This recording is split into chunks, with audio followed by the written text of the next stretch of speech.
மடப்புறம் இளைஞர் அஜித்குமார் கொலை விவகாரத்தில் போலீசார் அஜித்குமார் வீட்டிற்கு செல்லும் முக்கிய சிசிடிவி காட்சிகள் வெளியாகி இருக்கின்றன.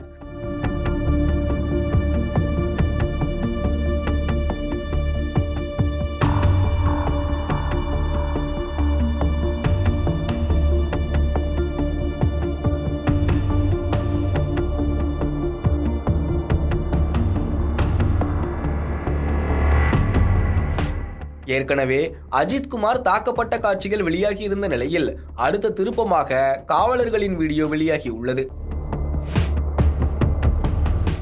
சிவகங்கை மாவட்டம் திருப்புவனம் மடப்புறத்தைச் சேர்ந்த கோவில் காவலாளி அஜித்குமார் காவல்துறை விசாரணையில் கொடும் சித்திரவதைக்கு ஆளாக்கப்பட்டு உயிரிழந்தார். காவல் மரணங்களில் பெரும் அதிர்ச்சியை ஏற்படுத்திய இந்த விவகாரம் தமிழ்நாடு முழுவதும் அதிர்வலைகளை ஏற்படுத்தியிருந்தது. இந்த வழக்கில் முக்கிய குற்றவாளிகளான தனிப்படை காவலர்கள் கண்ணன், ஆனந்த், பிரபு, ராஜா, சங்கரமணிகண்டன் உட்பட 5 பேர் மீது கொலை வழக்கு பதிவு செய்யப்பட்டு மதுரை மத்திய சிறையில் அடைக்கப்பட்டுள்ளனர். இதற்கிடையே வழக்கு சிபிஐ கைக்கு மாறியுள்ள நிலையில் விசாரணை தீவிரமடைந்துள்ளது. முன்னதாக அஜித்குமார் வலிப்பு ஏற்பட்டு மரணித்தார் என்று போலீஸ் தரப்பில் கூறப்பட்டது.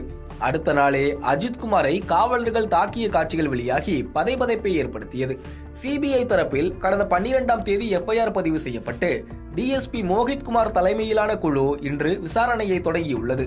இந்நிலையில் ஜூன் 28ஆம் தேதி போலீஸ் டெம்போ வாகனத்தில் வந்த தனிப்படை காவலர்களான சங்கரமணிகண்டன் லுங்கியிலும் மற்றொரு காவலான ஆனந்த் ஆகியோரும் அஜித்குமார் வீட்டிற்கு சென்றுள்ளனர்.